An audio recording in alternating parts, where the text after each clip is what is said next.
Assalamualaikum warahmatullahi wabarakatuh. Selamat datang di pelajaran praktikum akuntansi lembaga dan instansi pemerintah. Kalian udah tahu kan, pelajaran PAL ini gurunya adalah Ibu? Oke, sekarang kalian waktunya belajar bareng Bu Via. Nah, apa kabar nih kalian semuanya, anak-anak Ibu ya, yang sudah lama tidak jumpa. Nah, semoga pada dalam keadaan sehat ya. Kalau misalnya lagi ada yang sakit, mari kita doakan semoga penyakitnya segera diangkat oleh Allah. Dan untuk kita yang alhamdulillah sehat walafiat, semoga tetap diberikan semangat untuk menjalani kehidupan kita sehari-hari. Amin.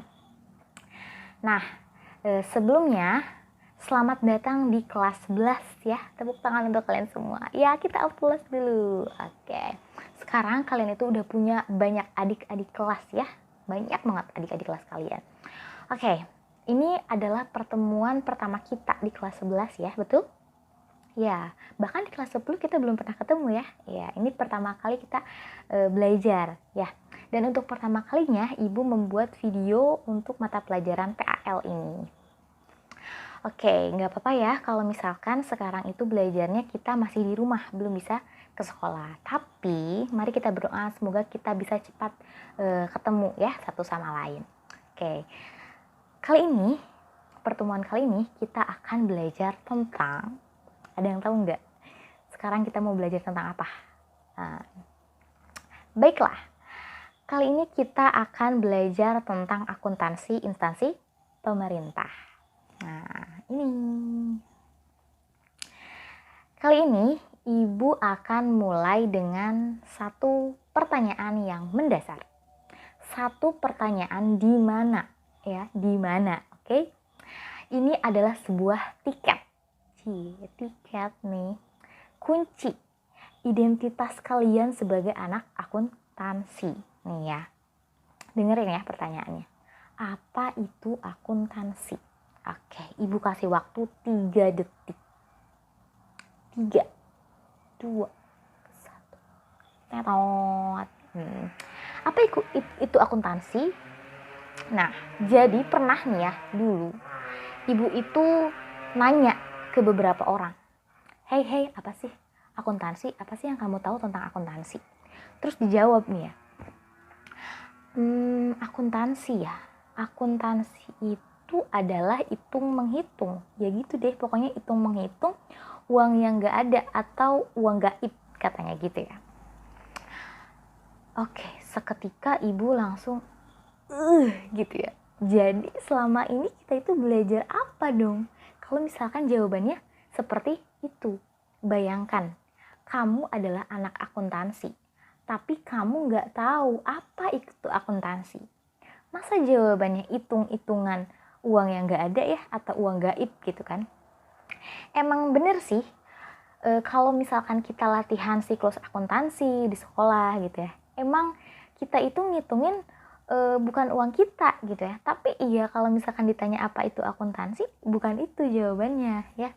Bukan hitung menghitung uang yang gak ada gitu kan. Jadi apa itu akuntansi sebenarnya ya? Apa itu akuntansi kata kalian? Gitu. Apa yo? Ada yang tahu nggak? Nah, jadi akuntansi sendiri itu artinya adalah proses mengidentifikasi, kemudian pencatatan, pengklasifikasian, pengikhtisaran kejadian keuangan untuk menyajikan laporan keuangan untuk pihak yang berkepentingan gitu. Jadi intinya adalah akuntansi itu sebuah proses. Gimana caranya si proses keuangan itu sampai akuntansi sampai membuat laporan keuangan sehingga bisa dipakai tuh buat orang-orang. Nah, setelah kalian tahu apa itu pengertian akuntansi, tujuan akuntansi itu apa, sekarang Ibu mau tanya lagi nih. Kalian tahu nggak sih atau kalian pernah dengar nggak sih apa itu sistem pembukuan akuntansi? Ibu kasih waktu deh 3 detik.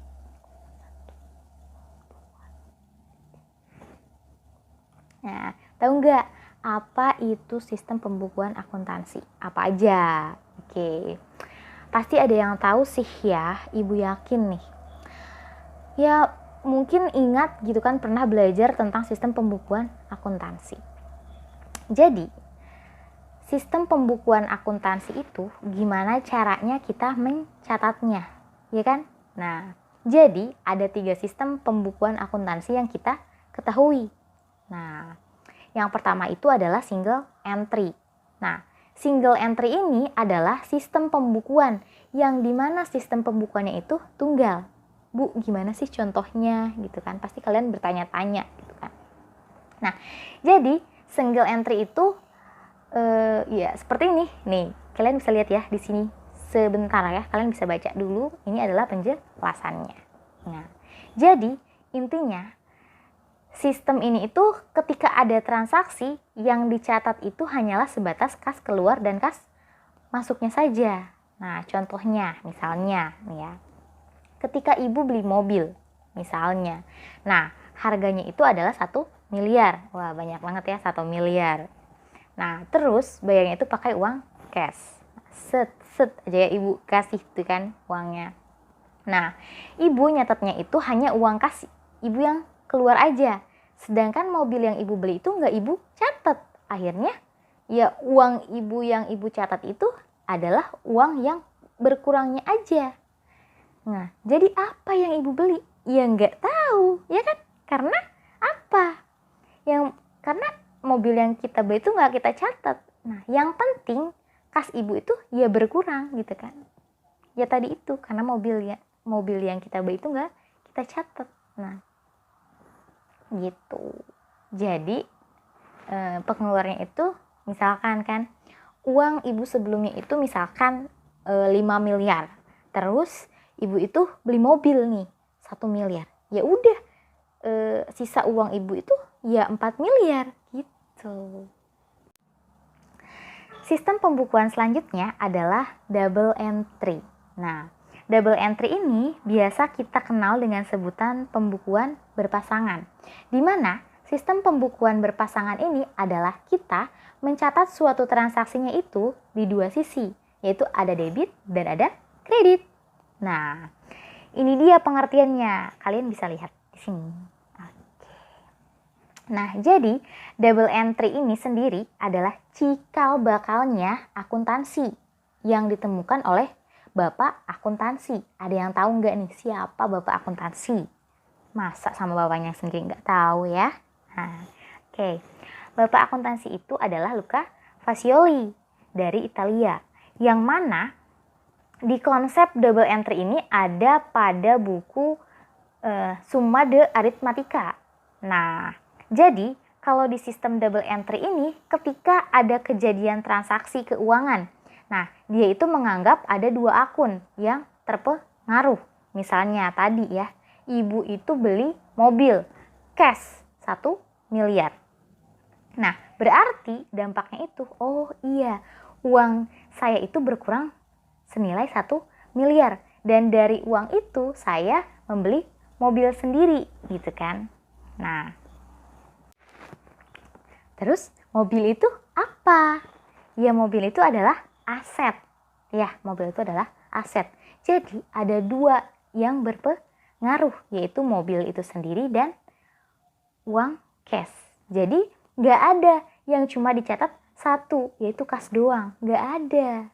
Ya, artinya gini, ketika nanti kita pakai double entry, nah nanti pas kita bikin raca tuh ya, nanti itu ada tuh muncul si mobil gitu kan. Jadi nggak cuma cash doang, si mobil datang tuh kan ya.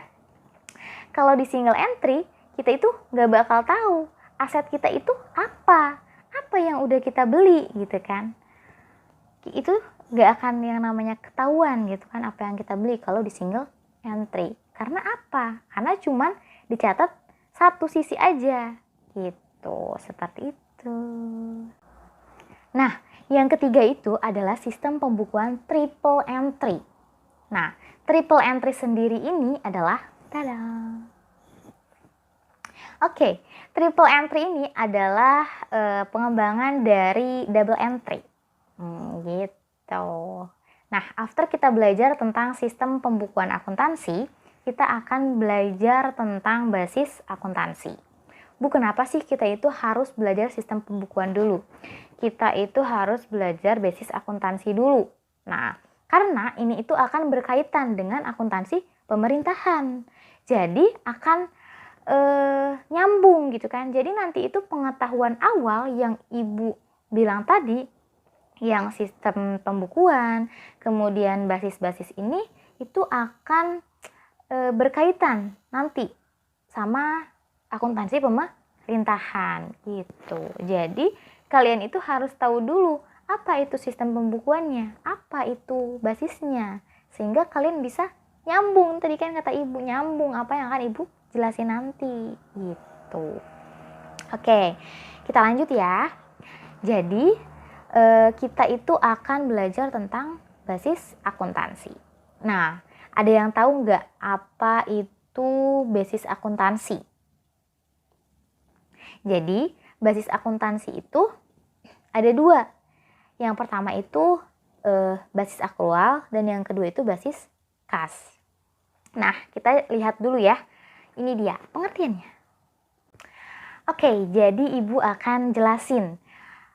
Jadi, basis kas adalah metode pencatatan yang benar-benar mendasarkan pada saat diterimanya kas. Ya, atau pada saat dikeluarkannya kas dari perusahaan kita. Jadi misalnya ada transaksi penjualan, tapi penjualan itu nggak langsung dibayar pada hari itu juga, gitu kan. Maka saat terjadinya transaksi, belum ada pencatatan apa-apa.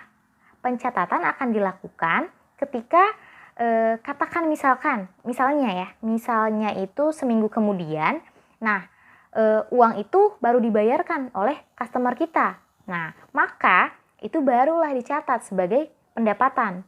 Jadi, kita itu mencatat kas dan pendapatan bertambah sebesar nilai yang diterima gitu. Begitu juga dengan beban. Kalau misalnya kita itu ada biaya yang harus dibayar, misalnya biaya gaji karyawan.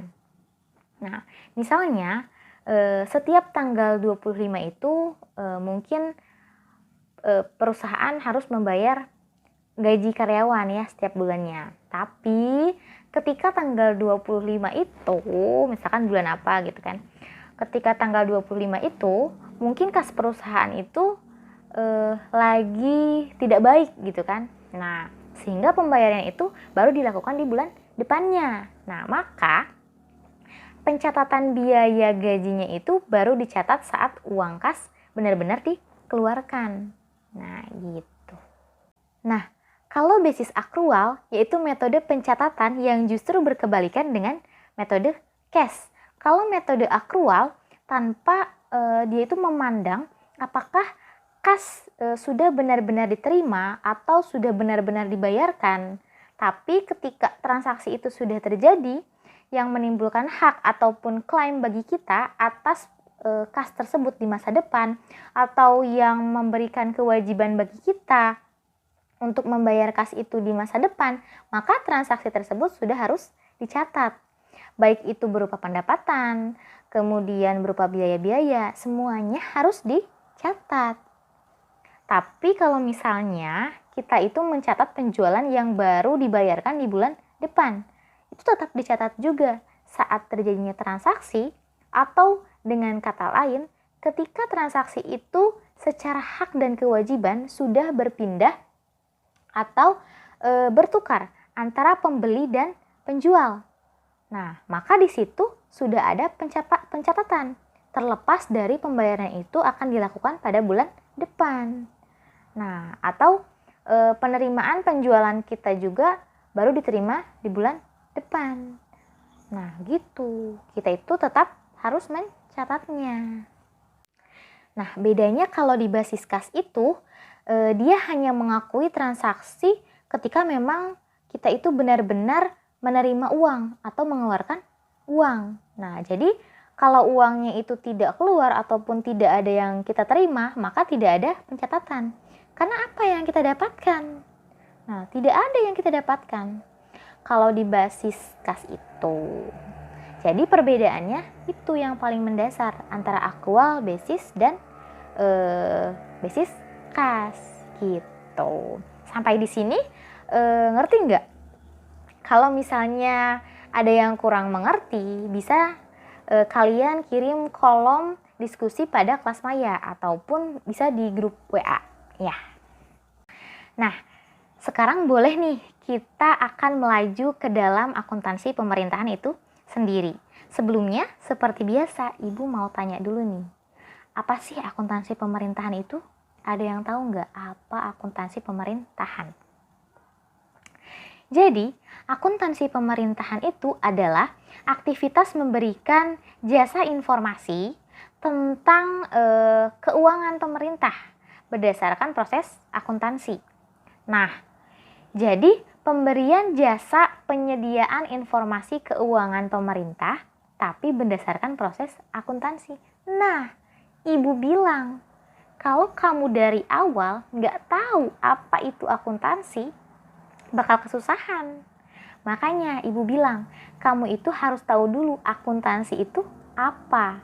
Kamu harus tahu dulu sistem pembukuan akuntansi itu apa. Kamu harus tahu dulu basis akuntansi itu apa. Nah, kalau di akuntansi komersil, akuntansi keuangan, dalam peraturannya, kita itu menggunakan yang namanya SAK atau Standar Akuntansi Keuangan. Nah, tapi kalau di akuntansi pemerintahan, kita pakainya itu yang namanya SAP atau Standar Akuntansi Pemerintahan. Jadi itu dari segi aturannya aja akuntansi pemerintahan itu udah beda gitu. Tapi yang paling mendasar adalah logikanya. Logika mengerjakannya itu sama seperti kita mengerjakan akuntansi yang biasa kita lakukan sehari-hari, yang kalian latihan setiap hari gitu kan waktu kelas 10 gitu. Nah, kemudian pada pembelajaran kali ini akuntansi pemerintahan itu menganut sistem pembukuan double entry gitu kan. Jadi pada pembelajaran ini kita akan membahas terlebih dahulu di akuntansi pemerintahan itu adalah sistem pembukuan double entry gitu. Nah, kalau di akuntansi instansi pemerintah, yang dimaksud pemerintah di sini itu adalah pemerintah daerah gitu. Jadi, Bu, siapa sih pemerintah daerah itu? Nah, ini dia pemerintah daerah. Jadi, pemerintah daerah itu adalah gubernur, wali kota atau bupati, plus ditambah perangkat daerah itu. Nah, perangkat daerah pembantu pemerintah daerah. Nah, inilah cikal bakal. Inilah si perangkat daerah inilah, perangkat pembantu daerah inilah yang akan kita pelajari bagaimana si pencatatan akuntansinya. Jadi bukan pemerintah daerahnya, gubernurnya ini yang akan kita pelajari. Tapi nanti itu adalah sebagai tambahan. Tapi yang utamanya, yang untuk sekarang ini akan kita pelajari adalah bagaimana pencatatan akuntansinya di perangkat daerah pembantu yang tadi, pembantu pemerintah daerah itu. Nah, jadi siapa Bu perangkat daerahnya? Ya itu tadi yang Ibu tampilkan gitu kan. Nah, ada dinas, ada kecamatan, ada Satpol PP gitu kan. Kalau dinas, contohnya misalnya apa sih Bu gitu kan, pasti pada nanya gitu kan. Misalnya Dinas Pendidikan Tasikmalaya, kemudian Dinas Kesehatan. Nah, itu adalah perangkat daerah. Nah, itu adalah yang akan kita bahas. Pencatatannya seperti apa gitu kan. Nah, jadi gimana sih Bu struktur di akuntansi pemerintah itu? Gitu kan. Ini dia strukturnya. Nah, jadi kalau struktur di akuntansi pemerintahan itu ya, jadi si Pemda ini berlaku layaknya seperti kantor pusat. Nah, sedangkan SKPD tadi, si perangkat daerah tadi berlaku seperti kantor cabang. Si Pemda ini namanya entitas pelaporan. Nah, sedangkan si cabang ini yang Satker itu namanya entitas akuntansi. Apa sih itu entitas pelaporan dan apa sih itu entitas akuntansi? Nah, entitas pelaporan adalah entitas yang bertugas untuk menyatukan atau mengkonsolidasi laporan keuangan. Sedangkan entitas akuntansi itu adalah entitas yang bertugas untuk membuat laporan keuangan. Gitu. Jadi maksudnya gimana sih Bu tugasnya itu?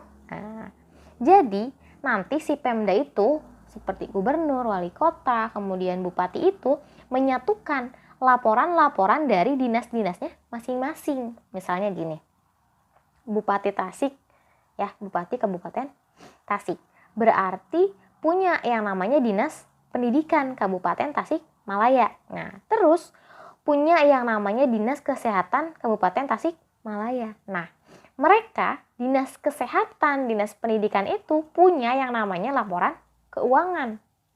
Nah, nanti disatukan di bupati gitu.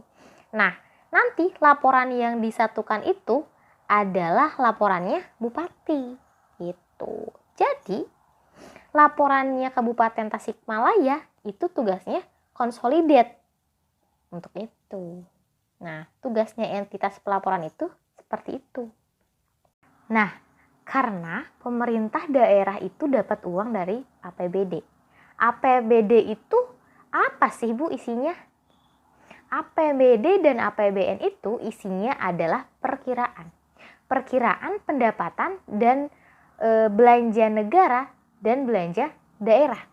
Bu, dari mana sih angkanya gitu kan? Ya dari tahun kemarin. Misalkan, Tasik nih ya.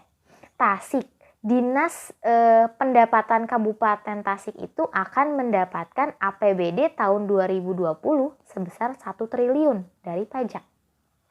Nah, itu kenapa dia bisa tahu?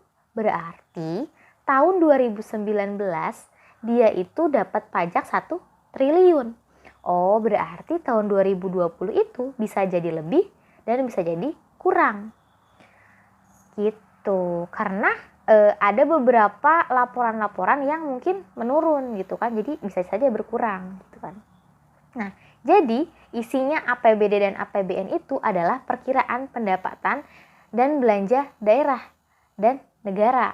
Nah, oleh karena itu berarti pengeluaran daerah kemudian yang disalurkan kepada satker-satker itu harus sesuai dengan anggaran. Nah, anggaran siapa?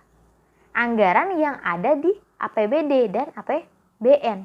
Jadi, akuntansi pemerintahan ini jika ada transaksi, ada beberapa transaksi yang harus kita jurnal 2 kali, gitu kan. Maksudnya apa Bu jurnal 2 kali? Jurnal 2 kali di jurnal laporan operasional dan jurnal laporan realisasi anggaran. Oke, mungkin sekian materi dari Ibu hari ini. Dari pertemuan hari ini. Nah, akan disambung di materi selanjutnya. Jangan lupa selalu ikuti pelajaran Ibu ya. Oke?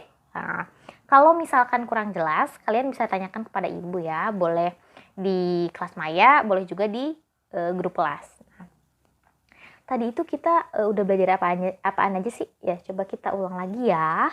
Yang pertama itu tadi kita udah belajar tentang pengertian akuntansi. Terus kita udah belajar tentang sistem pembukuan akuntansi. Terus kita sudah belajar tentang basis akuntansi. Nah, kemudian kita bahas tentang akuntansi pemerintahan, strukturnya seperti apa gitu kan. Kemudian pemerintah daerahnya itu siapa, itu tadi ya. Nah, jadi kalian harus tetap semangat ya. Next pertemuan kita akan belajar lagi. Semoga video ini bermanfaat juga untuk kalian ya. Semoga kalian selalu diberikan kesehatan, kita selalu diberikan kesehatan semuanya. Terima kasih sudah menonton video Ibu. Wassalamualaikum warahmatullahi wabarakatuh.